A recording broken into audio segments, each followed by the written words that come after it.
Episode 5 bound in white, the stillness of the Pocong. There is a reason we tie the knots carefully.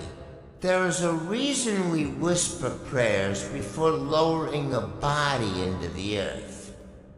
There is a reason the cloth must be loosened, because if it is not, something remains bound. Tonight's horror is not loud. It does not scream from trees. It does not run across rooftops that awaits that wrapped patient. Unable to move freely. Unable to rest. And that is what makes it unbearable.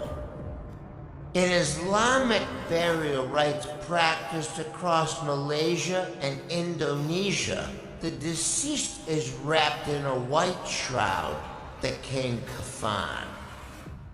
The body is tied in several places. At the head, at the waist, at the feet. Traditionally, before burial, the ties are loosened. It is symbolic. The soul must not be restrained. The body must not feel trapped. But folklore warns, if the knots remain tight, if the burial is rushed, if the rites are incomplete, the spirit awakens, see. Unfused, and it rises still bound. The Pocong does not walk. It cannot. Its legs are tied together. So it moves by hopping, short, stiff, unnatural jumps. Thud, thud. It does not chase quickly. It does not need to, because most people freeze when they see it. Wrapped entirely in white cloth, face partially visible beneath the folds.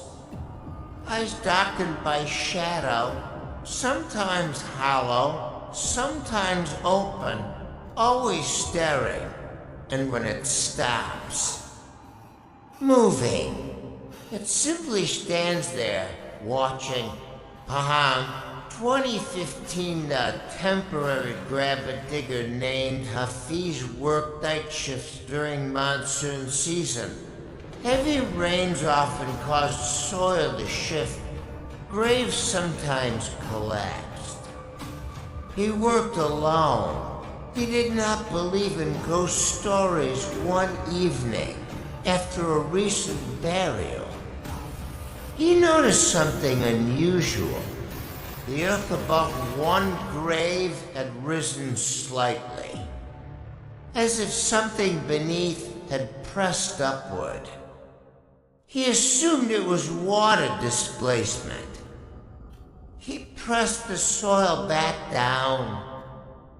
The next night, it rose again, not higher. The third night, he heard something. Not scratching. Not digging. Just a dull rhythmic pressure from below that thud. Thud. He stood very still. Rain poured around him. The sound came again. Thud directly under his feet. He stepped back slowly. The soil shifted and then stopped. Nothing emerged, but the air grew thick, heavy, suffocating. He smelled damp cloth, old earth. And something else, like still water left too long in a closed room 3 nights later. Hafiz saw it at the edge of the cemetery under a flickering streetlight. Something white stood between the graves, perfectly upright, not moving. He stared. It did not hop. It did not approach. It simply existed. The wind did not move its cloth. The rain did not soak it. It remained dried still, as if time avoided it. He tried to convince himself it was fabric caught on a branch. But branches sway. Fabric shifts. This did not. It stood there for nearly a full minute. Then, without bending its knees, without adjusting its posture, it made one stiff hop forward. Thud. The sound was heavier than expected. Not light, not ghost-like. It sounded like a body hitting wet soil. Hafiz stepped backward. The Pocong hopped again, closer. He could now see the face beneath the cloth. The eyes were open, but they were not angry. They were confused, lost, and unbearably sad. The true horror of the Pocong is not attack. It is presence. Hafiz did not run. He couldn't. His legs refused. The Pocong made another hop, thud, closer still. It stopped just a few meters away. The rain stopped.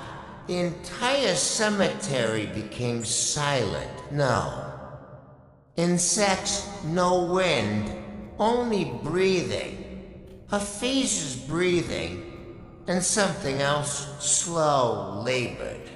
As if through fabric, the Pocong tilted slightly, not its head, its entire body, as if examining him. Then, in a low, muffled voice barely audible, it whispered, loose, it. Hafiz's chest tightened. Loose what? The cloth, the knots, the burial. He realized something horrifying. He remembered that particular burial. The family had been rushing.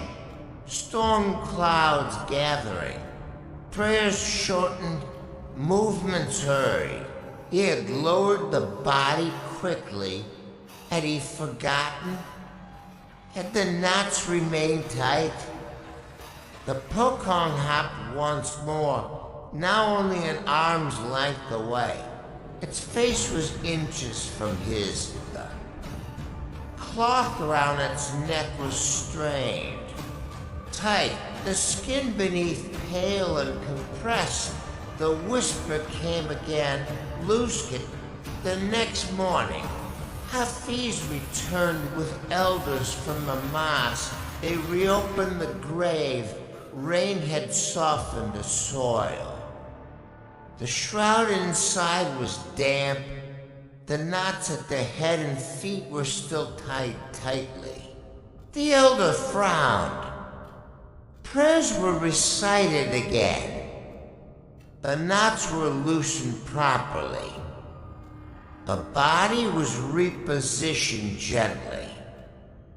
The grave was sealed once more. That night, Hafiz waited. No rising soil, no thud. No white figure. Only wind. Only rain. Only silence. He thought it was over. Until 3 weeks later he woke in his bedroom. Unable to move. The air thick, die heavy. At the foot of his bed, something stood, wrapped in white, completely still, not hopping, not whispering, just watching. He tried to scream. Nothing came out. The Pocong leaned forward slightly. And though its mouth did not move, he heard the voice clearly in his mind. You tied it again. He realized then another burial, another rushed night, another mistake. The dread returned. Because some errors cannot be undone permanently. And some spirits do not haunt one grave. They haunt responsibility. If you attend a burial, do not rush. If you help lower the body, do not hurry. If you see white cloth where there should be none, do not assume it is laundry in the wind.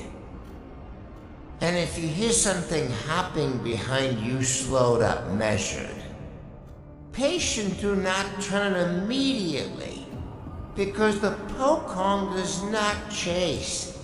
It waits for you to acknowledge it, and once you do, it will not blink. You have faced the bound dead. But next, we speak of something far more grotesque, a head that detaches from its body organs. Trailing beneath it, floating silently through the night, the terrifying legend of the Penanggalan, and why pregnant women were once told never to open windows after dark.